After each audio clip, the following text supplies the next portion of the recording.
അസ്സലാമു അലൈക്കും വറഹ്മത്തുള്ളാഹി തആല വബറകാതുഹു.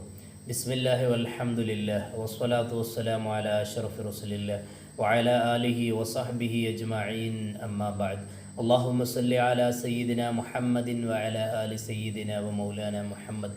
പ്രിയമുള്ള മുഹിബ്ബീങ്ങളെ, സഹോദരങ്ങളെ, ഇന്നത്തെ പ്രഭാതം ഹബീബായ മുത്തുനബി സല്ലല്ലാഹു അലൈഹി വസല്ലമ തങ്ങളുടെ 1500ാമത് ജന്മദിനം കൊണ്ട് അനുഗ്രഹീതമായ ദിവസമാണ്.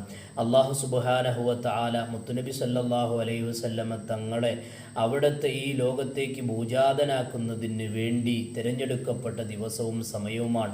അല്ലാഹു വലിയ ബറക്കത്ത് ചെയ്ത സമയമാണെന്നും ഈ ദിവസത്തിൽ അവിടുത്തെ തിരുപ്പിറവിയുടെ സമയത്തിൽ ദുആക്ക് ഇജാബത്തുള്ളതാണെന്നും മഹത്തുക്കൾ നമ്മെ ഓർമ്മപ്പെടുത്തുന്നു. നബി സല്ലല്ലാഹു അലൈഹി വസല്ലമ തങ്ങളോട് ചോദിക്കപ്പെട്ടു, അല്ല, തിങ്കളാഴ്ച ദിവസം നോമ്പെടുക്കുന്നതിൻ്റെ പ്രത്യേകത എന്താണെന്ന് ചോദിച്ചപ്പോൾ ഫീഹി ഉലിച്ചു, എന്നെ പ്രസവിക്കപ്പെട്ടത് ആ ദിവസമാണ്, അതുകൊണ്ട് ആ ദിവസത്തിന് വളരെയേറെ പ്രാധാന്യവും പവിത്രതയും ശ്രേഷ്ഠതയും ഉണ്ടെന്ന് നബി സല്ലല്ലാഹു അലൈഹി വസല്ലമ തങ്ങൾ വ്യക്തമാക്കിയതിലൂടെ തന്നെ അല്ലാഹു തആല നമുക്ക് നൽകിയ ഏറ്റവും വലിയ അനുഗ്രഹം, ആ അനുഗ്രഹത്തിന് നന്ദി രേഖപ്പെടുത്തൽ നമ്മുടെ എല്ലാവരുടെയും ബാധ്യതയാണ്. അതുകൊണ്ട് ഈ വിശുദ്ധമായ രാവിൽ സൽക്കർമ്മങ്ങൾ ചെയ്തുകൊണ്ട് നബി സല്ലല്ലാഹു അലൈഹി വസല്ലമ തങ്ങളുടെ അവദാനങ്ങൾ, അവിടുത്തെ മൗലിദുകൾ, അവിടുത്തെ കീർത്തനങ്ങൾ, അവിടുത്തെ സുന്നത്തുകൾ, അവിടുത്തെ ചര്യകളെല്ലാം ഈ ദിവസത്തിൽ കൂടുതലായി നമ്മുടെ പ്രവർത്തന മണ്ഡലങ്ങളിൽ കൊണ്ടുവന്ന് എല്ലാവരോടും സ്നേഹത്തോടും സൗഹാർദ്ദത്തോടും കുടുംബ ബന്ധങ്ങളൊക്കെ ചേർത്ത് അയൽവക്ക ബന്ധങ്ങളും എല്ലാം ചേർത്ത് നല്ലൊരു സന്തോഷത്തിൻ്റെ ദിവസം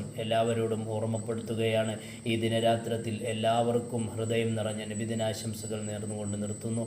വാഹിർ ദഅ്വാനാ അൽഹംദുലില്ലാഹി റബ്ബിൽ ആലമീൻ. അസ്സലാമു അലൈക്കും വറഹ്മത്തുള്ളാഹി തആല വബറകാതുഹു.